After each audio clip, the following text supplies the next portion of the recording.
Hi, I'm Ren. I'm Sam. I'm Tosh. And we're we're the the T T Swift Swift sisters.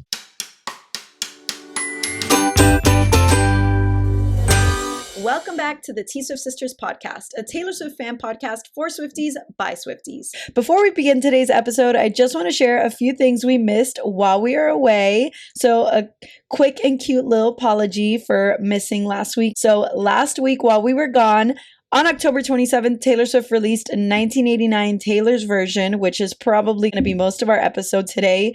Really excited to get into it and share our thoughts with you guys. And she also officially reached billionaire status. We had kind of talked about it and knew it was coming soon, but it's really fun that she actually crossed the threshold of the billionaire status on the same day that 1989 Taylor's version released. So we love that for her. Also regarding 1989 TV, the album became Taylor's 13th number one album. So I love that for her just because I know 1989 is her favorite child. So it's really special to know that it's also now her 13th number one album. So let's get to it. In today's episode, we are talking the release of 1989 Taylor's version, our thoughts on the vault, the restart of the Eras tour. I can't believe we're back in Eras season, and some more album anniversaries in T Swift HERstory. Here's this week's Swift Scoop.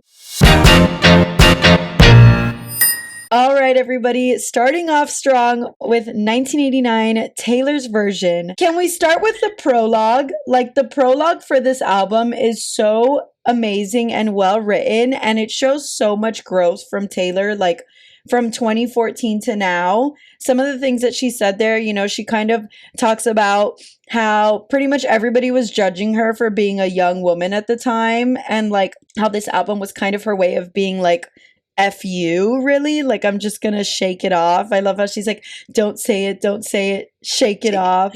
Yeah, she's like, kind of like a middle finger to the media. And like, honestly, it's well deserved. Even now in 2023, it continues to happen, but so much like ridicule and hate towards Taylor for just living her life. So we're going to read a few little snippets from the prologue and then we'll just talk about it, share our thoughts. But there was like some things that really stood out to me that Taylor pointed out in the prologue that I feel like we kind of really didn't realize or focus on maybe when the album first came out because we were too young. Slash, like, we didn't really understand what she was going through. And I think that's probably like an age thing, you know, as you've grown up, you start to understand and relate more in a different way. But I love that she says, you see, in the years preceding this, I had become the target of slut shaming, the intensity and relentlessness of which would be criticized and called out if it happened today. The jokes about my amount of boyfriends, the trivialization of my songwriting as if it were a predatory act of a boy-crazy psychopath, the media co-signing of this narrative. I had to make it stop because it was really starting to hurt. So she says that, and then she kind of goes on to talk about how her moving to New York and developing this album is all of her like response to that and really changing the narrative for herself because she was really like falling into what they were saying and taking it to heart. And this is kind of like her return from that. So she closes out with, I was born in 1989, reinvented for the first time in 2014, and a part of me was reclaimed in 2023 with the re-release of this album I love so dearly. Never in my wildest dreams did I imagine the magic would sprinkle on my life for so long. So it's kind of talking about how this was her second album of the year. You know, this album truly is her baby, whether it's, you know, everybody's favorite or not. It is, I think, a really pivotal moment in Taylor Swift's like songwriting career in the sense that it's really her first pop album, the transition of her life. And then again, like starting to become her own person, you know, walking away from the country music, walking away from the narratives of being boy crazy psychopath. She talks a lot about how she was kind of criticized for wanting so many boyfriends or having so many boyfriends. So she decided, okay, well, if I'm with all my girlfriends all the time, they can't say anything about that. And then they started using that as a narrative was, oh, is Taylor Swift gay? Oh, Taylor Swift and her pack. A little folklore reference there. But all of those things in there, it's that literally she can't do anything as an individual. And I think that's what Right. makes this album so special and what I really liked reading in the prologue. For And sure. I've been critical of it too. And maybe critical is not the right word because I'm never like, oh, Taylor Swift has had so many boyfriends, but I catch myself being like, oh yeah, my favorite Taylor relationship, whatever. But Yeah. that's also connecting myself to the narrative, to being like, oh yeah, Taylor and her boyfriends. Like, no, Taylor has had her relationships. There's no need Right. for me to be like, oh, this guy's my favorite one, whatever. Like, we just want her to be happy at the end of it all. So, Right. And it's almost like not like dehumanizing, but like a little like we never like talk about your friend as like, oh, my favorite ex of hers or my favorite relationship. Like it's just like I do agree, like the I guess like intent behind the album and like the sort of like carefree, like this is me vibe of the album is like something that is like really powerful, like even now with the re-release, because like we can obviously relate to it like now being adults and seeing how she's reinvented this like pop album into being like a little more meaningful, because I like you said I didn't know like that sort of backstory or the herstory of the album. right. But now it's like, okay, that was a kind of like a very pivotal sort of moment because it was like, you know what, like this is me, I'm going to do what I want and I'm just going to shake off the haters because everyone's going to have something to say either way.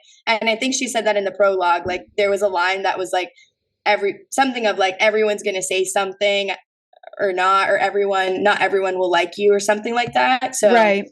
I appreciate that about it a lot. And in the song Slut, like I feel like that goes so hand in hand with what we're talking about and her being slut shamed. And it's like, well, you know what? If I'm going to be a slut, then I might as well do it, right? Like let's Yeah, go like all out. if you're gonna make the shoe fit, like might as well wear it, kind of thing. Like, Right. I think so much of it too is that we've seen how she's grown with her career and like our lives, the parallels of it and everything. And I constantly think about, and it's because of my own like personal attributions to this time in her life of when in Miss Americana, she's reflecting on this point and not necessarily the making of the album, but the after and going on tour and everything, and how she's really struggling with her body image and her ED and all of those things. And sometimes those things are a result of all of this media created narrative, all of the slut shaming. Her response to that was finding something that she could control, and it ended up being her ED. And it's just really nice to see where she is now. And I think what I love a lot about this album too are the photos, because she just looks so happy. And it's that happiness that you look at somebody and you know that they're in a good place right now. Like they've reached where they wanted to be. And I think that this time in her life now is when she can actually fully appreciate this album for even more than what she ever intended it to be. And it says basically the stats are saying that it's true. It's already her 13th number one album and it's been out a week, not even 2 weeks yet. And we said that when I feel like I remember having this conversation in the car when she announced 1989 TV and we saw the cover and she's like smiling, and it's the first cover of an album where she's actually teeth smiling, and like the happiness just radiates like even from the cover. So like yeah, it is a happy album, even though like the background and like the maybe the intent isn't happy, but her reaction to it all is like so empowering. Well, I think that goes with the meaning of the album, right? It's that everything that she had to go through to get to this state of grace, this happiness now, like everything that she fought for, to have that new romantics energy, to have that shake it off vibe. Like I love that. And I think that I've gotten so much of an appreciation more now for the album than I did then. I will say, like, I know it's not necessarily your favorite, Tosh. It has always been one of my top albums. It's always resonated well with me. I think at this point in my life now, like I have so much more appreciation for it and I love it just in a completely different way. I think that the cover art now, the photography, everything, the whole image surrounding the album is the perfect way to reclaim it, because again, like with the meaning behind the album itself, this was definitely the most media claimed. So just seeing her hanging out with two or more girls was suddenly, the Taylor Swift Girl Squad. Her stepping out in like those little skater skirts and the heels was Taylor Swift being the model. That era of the first 1999, very poised, very like model gang is so different from now where it's just carefree. Like this was the intent behind that time in her life and everything. So I think it's the perfect juxtaposition of what society created for her during that time in her life versus what she wanted it to be.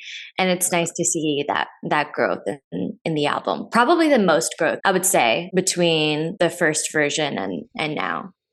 Yeah, and I also think, like, to that point, it is the first album where it is like a juxtaposition, because I feel like with Speak Now, right, it was like same vibes, right? Yeah. Even on the cover, like it's purple, it's flowy dress, it's definitely giving that like whimsical, enchanted vibe. With Fearless, it was the same, like, this is the first one where it's like somehow a different vibe, because it's happiness now. It's carefree now. It's actually her being herself, which is kind of really cool that I just actually figured that out. Like it's a re-release, but it's like different. Like it's a different vibe. Yeah. And I think it's because she's also living through it now, right? Because how I kind of mentioned that even in 2023, like the media, the freaking NFL is still like, everybody continues to pick apart every single thing that she does. And this time it's kind of like, she's not scared anymore. She's already lived through the original 1989 era. Now she actually gets to like have those feelings of like, yeah, I did that. Yeah, you know what? I already know what you're going to say. Just leave me alone. I'm going to do whatever I want anyway. And I feel like we're truly seeing that with her hanging out with all of her friends, doing normal things like attending football games. Like that is so normal for Taylor. It's crazy to say, but like that's such a normal thing for her to do. And it's just really nice to see her like come full circle, especially with this album, knowing how much it means to her as an individual and like the switch in her career and like really her life. So I love that. I honestly, I have no remarks, no bad things to say about the album. Can we talk vault tracks? Because I'm obsessed, I think. That's what I was going to ask about next. Yeah. What are we thinking?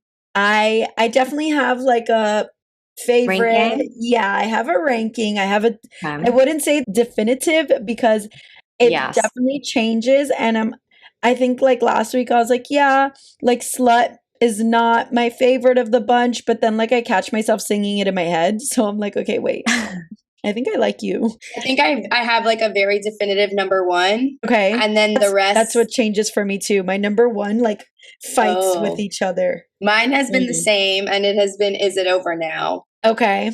I'm absolutely obsessed with that song. Like I think it is a bop and a half. Like I love it. Yeah. I also really like Say Don't Go. Yes. That's my number two. But besides those two, I'm not going to lie. Like I like them because even the songs I don't like, I will bop to and jam to. But like the other vault tracks, like they don't really like do it for me like the Speak Now vault tracks did. Okay, fair. I think my fighting between number one and number two is It Over Now? And Now That We Don't Talk. I am so obsessed with Now That We Don't Talk. And like, I'm mad at Taylor for not making it a longer song. And it's funny because I was actually telling Sammy this last week, but in the Tumblr voice notes, she mentions that Now That We Don't Talk is her shortest song ever. And I was laughing because if you look at the timestamps of it, it's like 2 minutes and 30 seconds. And then like the next song is like 2 minutes and 50 seconds. So like it's not really that far off, but you really feel it because you're jamming out so much. And then all of a sudden it's like the next song and you're like, wait, no, I wasn't done. I wasn't done with that yet. Please go back. So true. And she said it, she was like, it's my shortest, but it really packs a punch. Yeah, it definitely packs a punch. And I have to say, you mentioned Say Don't Go, and this thought has been on my mind since October 28th. I can't say it was October 27th. It was October 28th. I had to listen to it a few times. Say Don't Go, and also some parts of Slut are so Haim coded. And if you haven't heard it yet, now that I'm telling you, you'll never not hear it again. Like Say Don't Go more than Slut, but Say Don't Go is so Haim coded. Okay, that would make sense. I'm going to listen to it again now knowing that. It's really Haim coded, but like you have to think of like honestly like all of their albums, but really I'm just always thinking of something to Something tell to tell you. you. Yeah. Yes. But it's because like 1989 is really a like 80s synth pop inspired album, and we know that like Haim draws a lot of their music from that era. But oh my god, like I can't unhear it, and the fact that they were so close at the time too in 2014 is like when their friendship really started like coming together. It just gives me chills. Renee love said that. it the same day that I discovered it, and I was like, oh my God, I was just thinking that, but I had no one to tell. Yes, 100%. The way like the background vocals are layered and the like drawing out of the echo in the vocals just it's Okay. 100%. I Yeah. think maybe because when I was listening to it that day, I was getting ready for Halloween, so I was in my room like playing it versus when I listened to the album in my car whenever it drops. I don't know, maybe that difference in an environment. I just heard it perfectly. I was like, oh yes. That's funny that you say that because the first time I heard it, I was walking and I had my headphones on. And then the second time I listened to it, I was in the car. And that's when I picked it up. Like in the car is when I was like, whoa, whoa. I'll need to start, like listen to it and report back. Yeah. 100%. I saw a TikTok on the song Now That We Don't Talk, and how like in the credits, you know, like on the song lyric book thing, it says Kitty Committee Studios in New York, New York.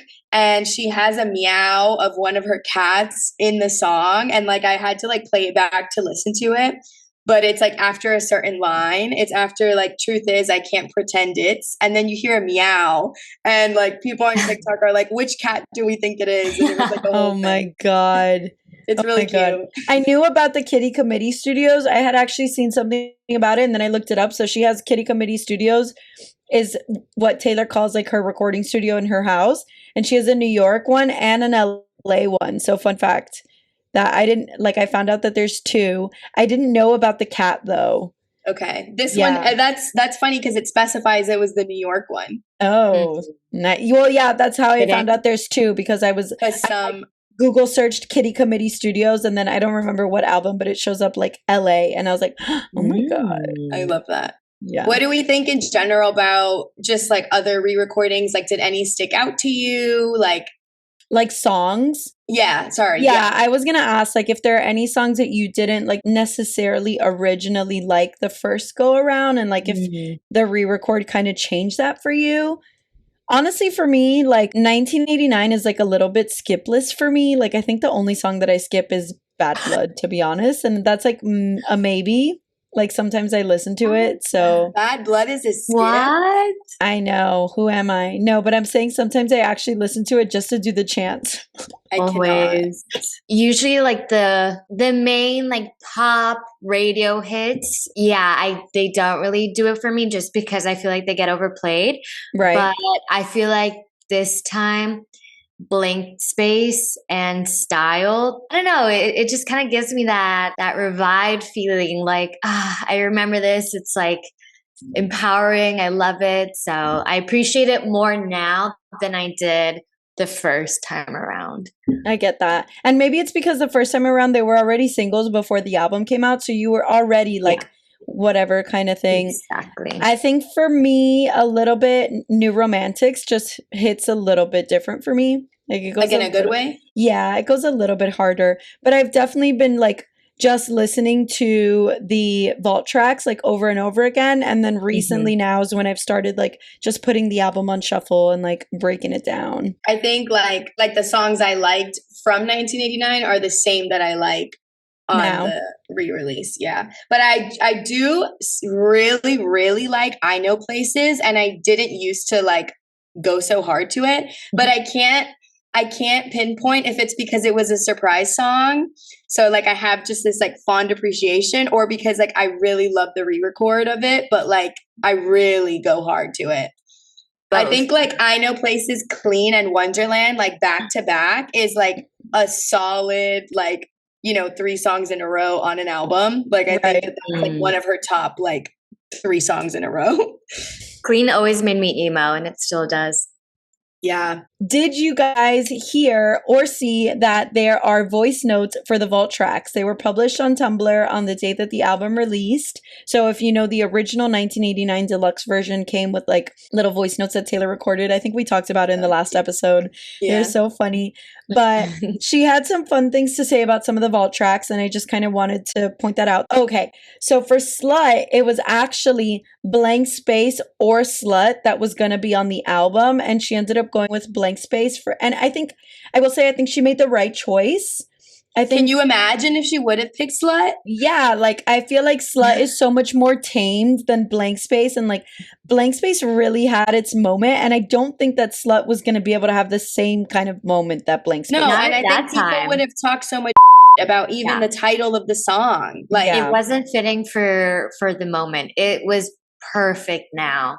Right. I will say, when we were trying to predict like what the songs were like, I thought that one would be more poppy, more upbeat, more Blank Space-esque. Yeah. right. But even because of the exclamation point, it sounds like it'd be like a yelly kind of song. Yeah, exactly.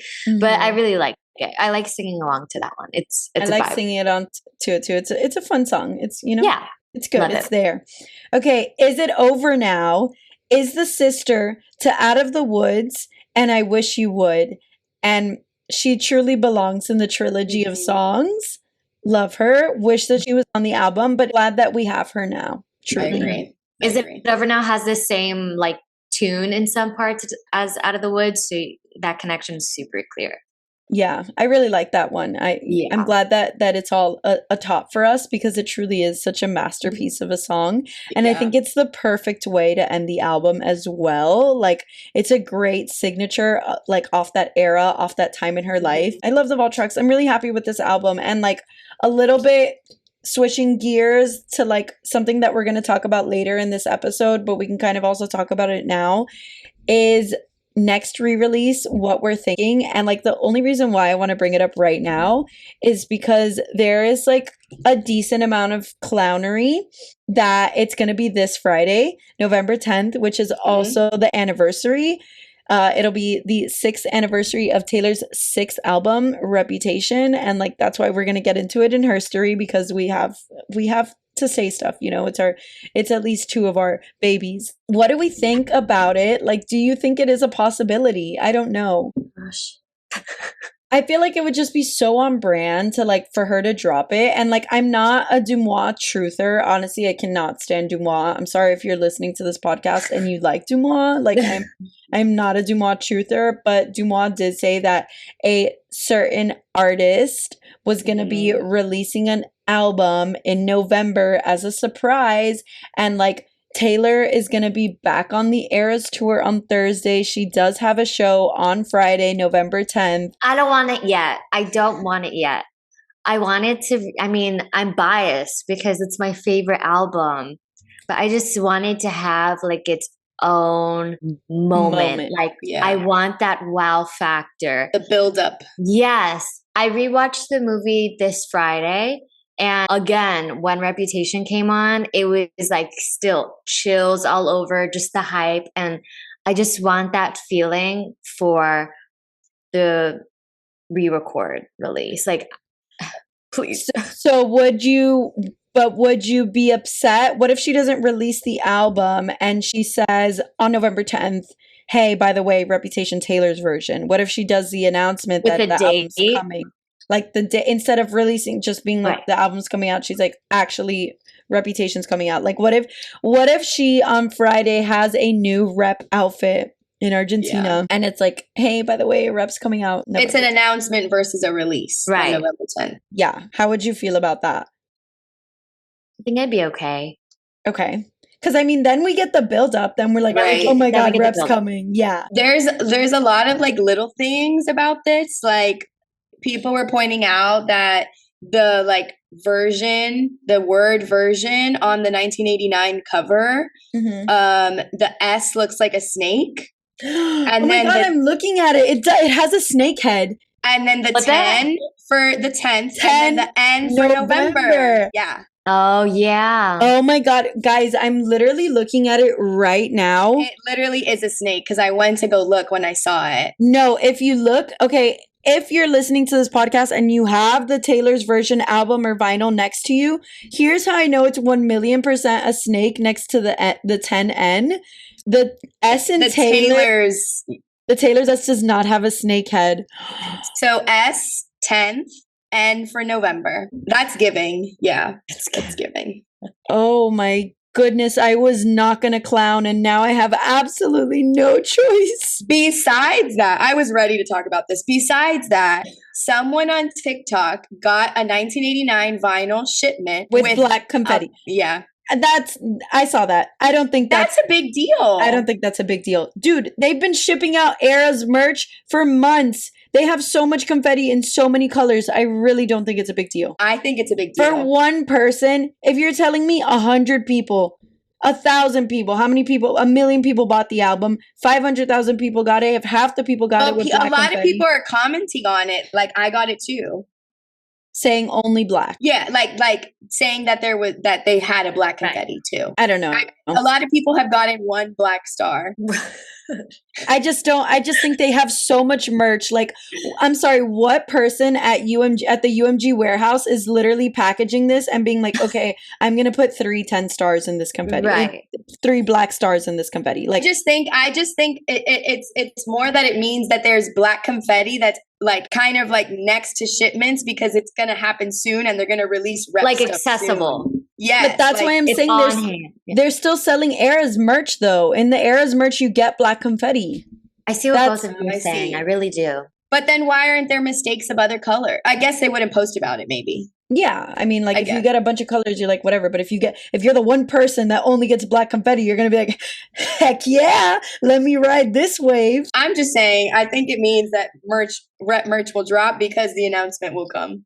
I'm gonna say 1,000,000% this is accurate. This S Snakehead 10N, I'm going with that. That's verified, checked in my clown book. I don't think I can accept the black confetti as currency today. Okay. I mean, it makes too much sense. Something's gonna happen on Friday. No words. And there's a show date. It's just it is right. There's a show date. Yes. No, we're definitely gonna have to talk about it. Something's definitely happening on Friday. We'll see. And I am willing to apologize if the black confetti. But the thing is, I don't know if Reputation's announced. We still won't know. Yeah. Yeah, I still can't say if the black confetti is associated, you know? I think it just speaks to it being accessible by shipments. That's all. Okay. I can agree with that. I will take that as currency. Okay. But shifting gears a little bit again, Eras Tour is restarting. So, I mean, we kind of just talked about a little bit what we think might go down this weekend at Eras.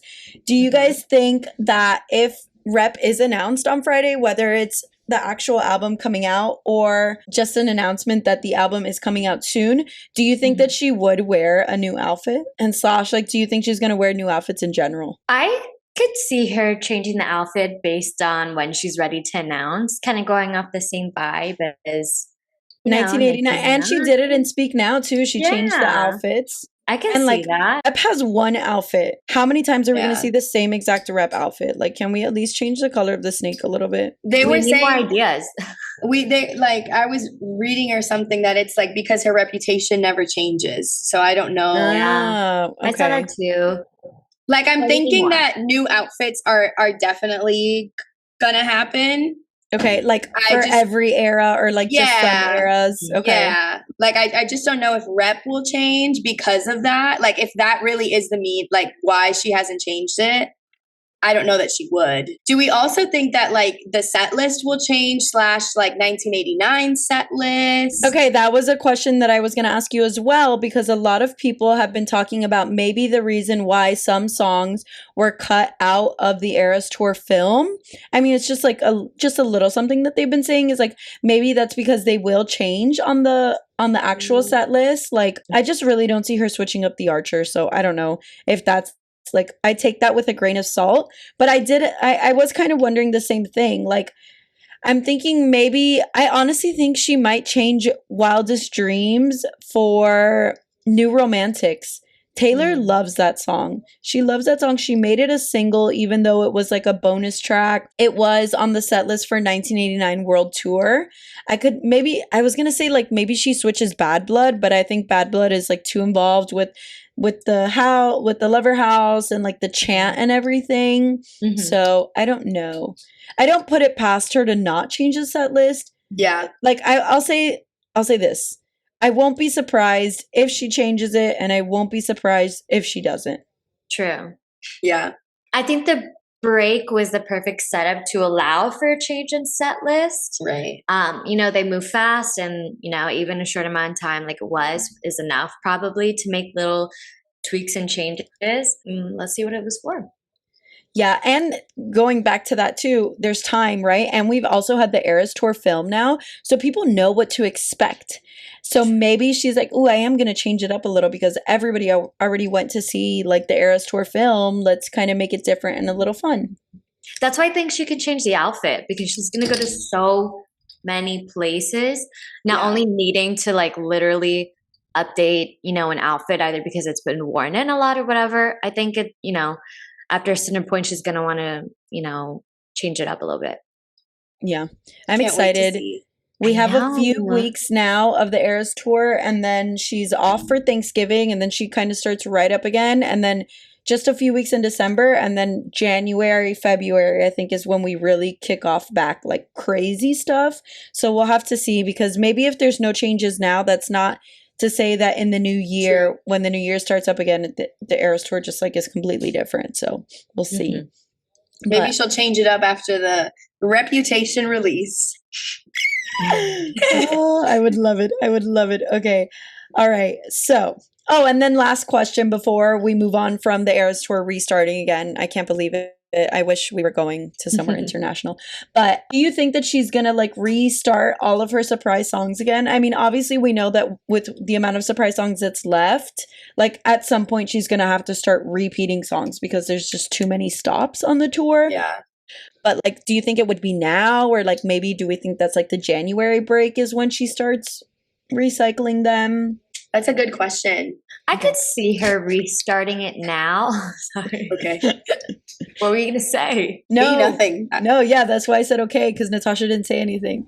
I said that's a good question. That's what I said. Well, I could see her restarting it now because every time we would watch out for another show's surprise songs, we would always be like, they're winning. They won tonight. Or, they got our favorite.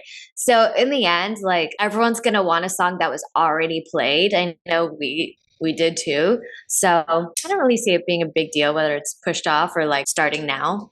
Okay. I think she's going to focus a lot on 1989 for surprise songs too. Like, but right she now. already did. So I feel like she'll probably do Vault, like Vault. 1989 Yeah, Vault now. Yeah. Yeah. Because she already did like all of 1989, which goes back into the question of like, is she going to play it again? But I know like some people have been saying like, oh my God, we're going to, because international now with all the stuff is going to be ahead of our time. So like surprise songs will be at like 9 a.m. kind of thing. Jeez.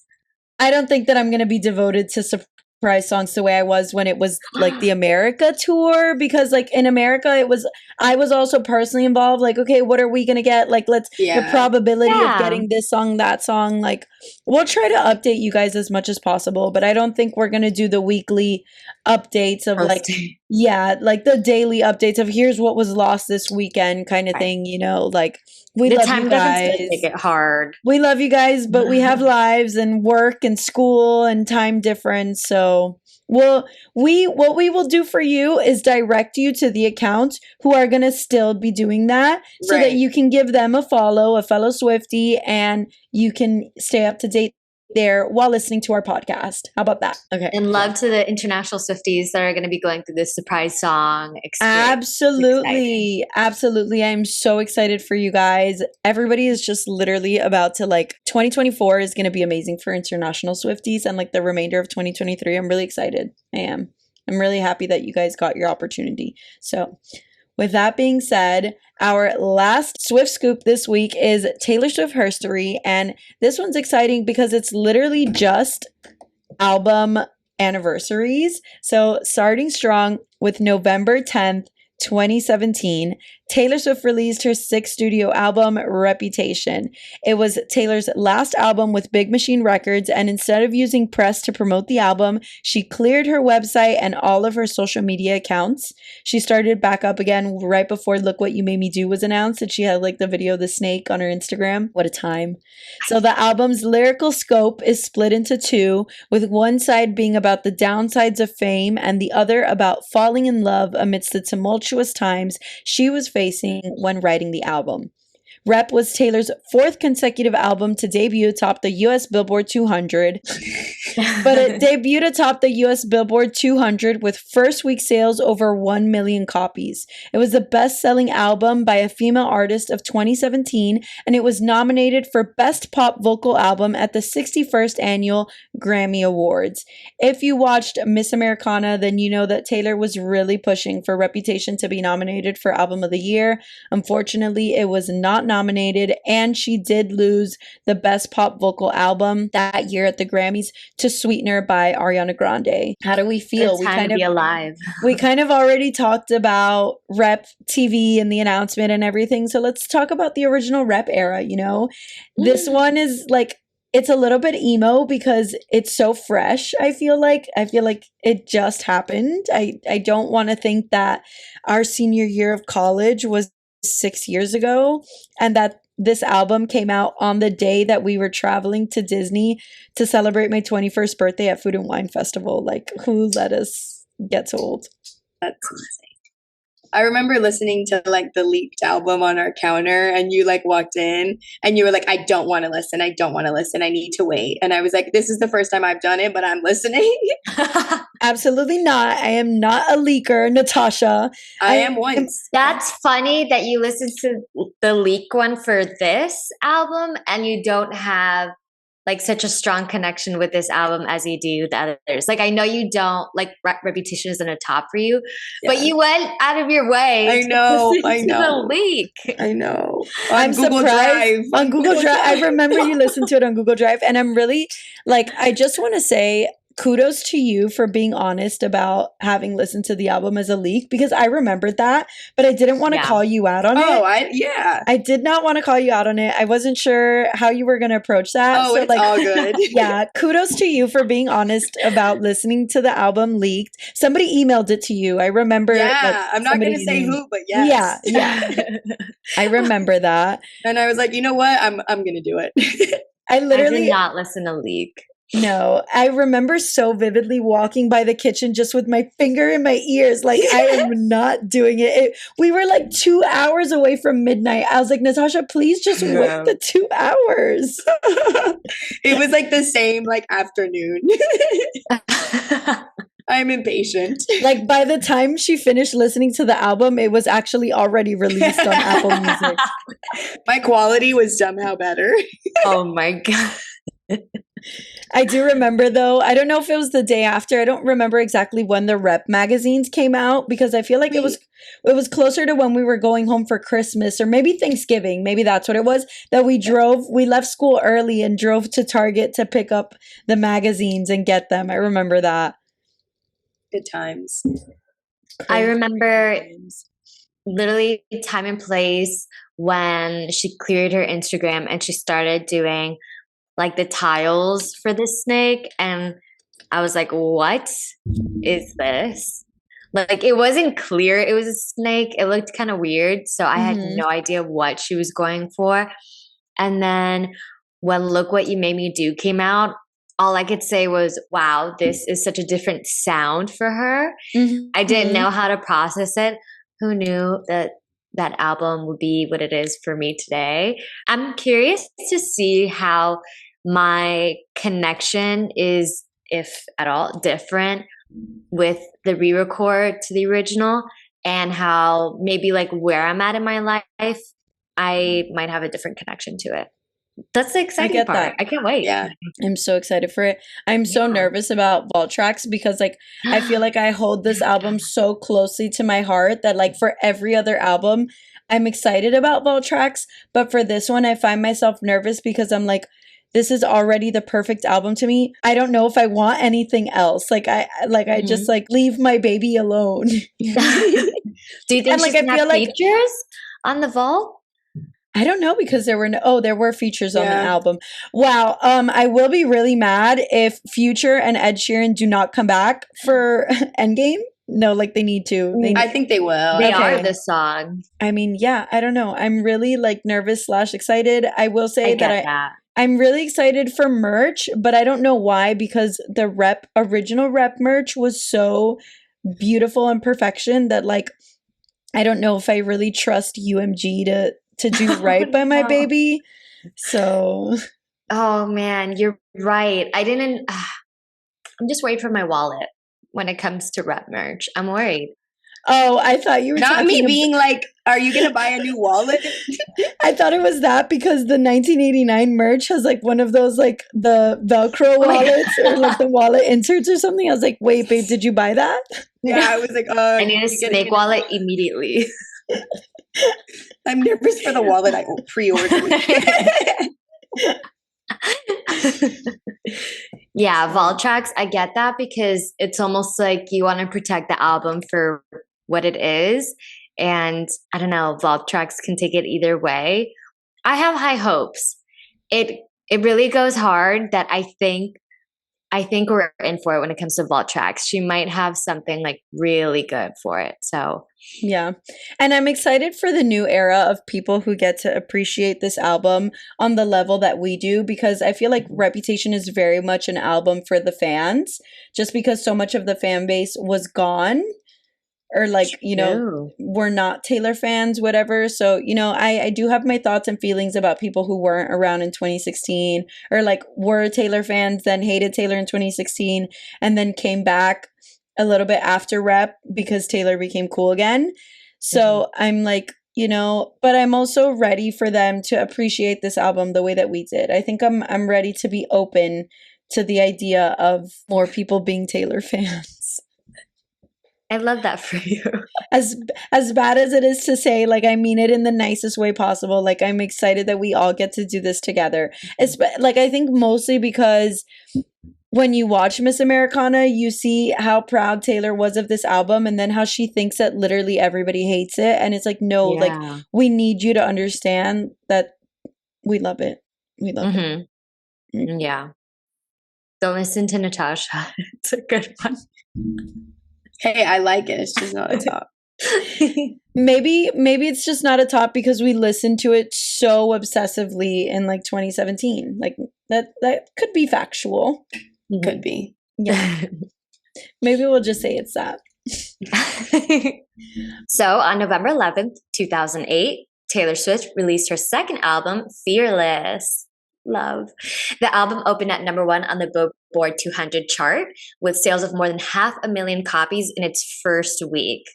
At the 52nd annual Grammys, Fearless won Album of the Year and Best Country Album. So weird to think back on her country era. Oh my gosh. Know. Especially after talking about rap. True. At the time, Taylor was the youngest artist to win Album of the Year, and she held the record until the 62nd Annual Grammy Awards when Billie Eilish won the award at 18 years old. Go Billie Eilish. Love that for her. Yeah. I can't believe Taylor was so young, like with this album and getting Grammys, like Album of the Year for it. I feel like we recently talked about her receiving Album of the Year for this album when we talked about 1989 being the second Album of the Year that she received. And it's just like, I feel like we didn't, even then, Taylor didn't know, I don't think she ever knew that she would be where she was now. But like, she had to have known she was going to be big when literally her second album ever was Album of the Year. True. My goodness. Like, how has it been since 2008? The songs that people know from Taylor Swift the most are, I was going to say Romeo and Juliet because that's what people call it. Love Story and You Belong With Me. Like, that's insane. We always said that was such a big karaoke song. Like when we think of, oh, what should we do? Like what Taylor song should we do for karaoke? Like what'll get the crowd going? We're like, oh yeah, Love Story, obviously. Wait, when we performed karaoke in Boone, what did we perform? Wasn't it Love Story? I was gonna say. I thought it was you. Was it one of the two though? You Belong. It was definitely either You Belong With Me or Love Story. No, you're right. I think it was Love Story because we had this conversation. It was a group of guys who picked them. So just think of what Okay, they would pick. but speaking of that performance and that song, like you have the videos, right? Because I know people I took do. their phones. Yeah, we're I gonna have have to. them. I think we're gonna have to share them on our socials so that our followers can see how much fun Taylor Swift karaoke is, and you know, a It little was really fun. a little Oh, yeah. snippet of us. But that being said, like Fearless is such a special album, especially in Taylor's career at the time of our lives. You know, November 2008 was really when we were truly all becoming besties. Oh yeah, scooped up. I was right. It was You Belong With Me. Sorry. What did you say? No, we're just literally recording the pod and you're doing I this. forgot. I'm so sorry. I forgot. It was You Belong With Me. It's just a special album through and through. And like, I can't, you know, you guys know Fearless just makes me an emo queen. So, but our last album anniversary and this week's Taylor Swift HERstory is November 12th. I can't believe it's been 2 years already. November 12th, 2021, Taylor Swift released Red Taylor's Version. So before we talk like the little fun things about the album, I just want to say the album was originally supposed to be released on November 19th, but Taylor announced on September 30th that we'd be getting it 1 week earlier. And she probably did this because she knew that if she allowed Red Taylor's Version to be released on November 19th, I would absolutely be the most insufferable human being on this planet. Yeah, you'd be too powerful. She couldn't do it. She knew what she was doing. She was like, Ren's birthday, let me just make some phone calls. It's going to be November 12th now. So it's cool though. I think like November 18th or 17th is the I Bet You Think About Me music video. And I really love that music video. So I'll take It that. is a good one. Yeah, I'll take that as a little B-Day gift, you know, and this one is close enough to my birthday. Right. for So, sure. She wanted you to know the lyrics to the vault tracks Mhm. on your birthday. That's It true. was a gift. It was a gift. So that by the time There my we birthday go. came around, whatever I did, it was going to involve me singing Right. Red Taylor's Version. Exactly. I get that. I get that. Yeah. So Red TV features 30 tracks, 20 of which were on the original deluxe album released in 2012. Red TV has so many songs. It does. I don't Wow. think I realized how Forget. many. So many, like 30 songs is literally so much. Yeah. But it's because if 20 were on the original deluxe album, like I think the original album only has like 13 tracks, right? It ends with Begin Again. And then we have Mhm. all the extra versions of like all this other stuff, you know, remixes, Sammy's favorite.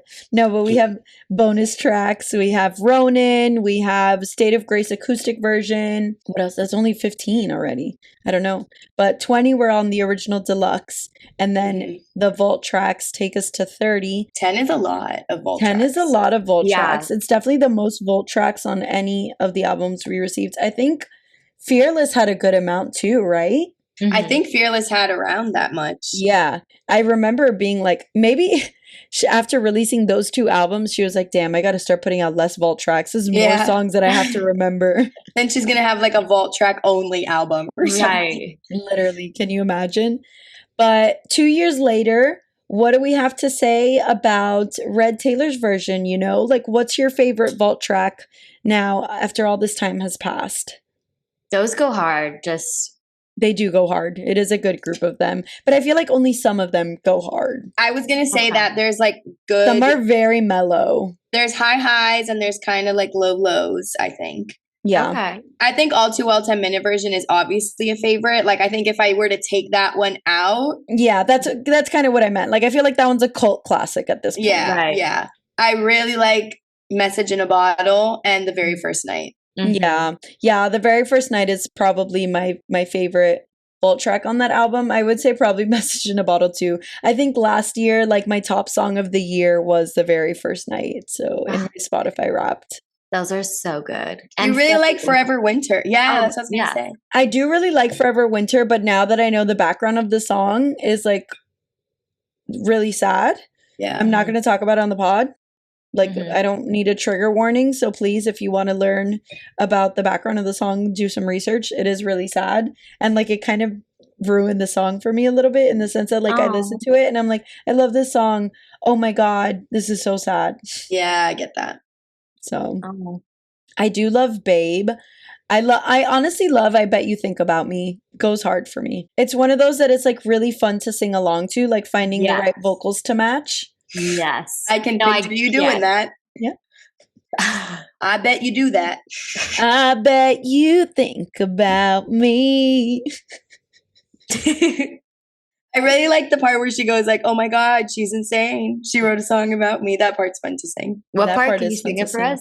No, thank you. Can you go full Renee throttle, can. please? Like I already did it. I don't have pena.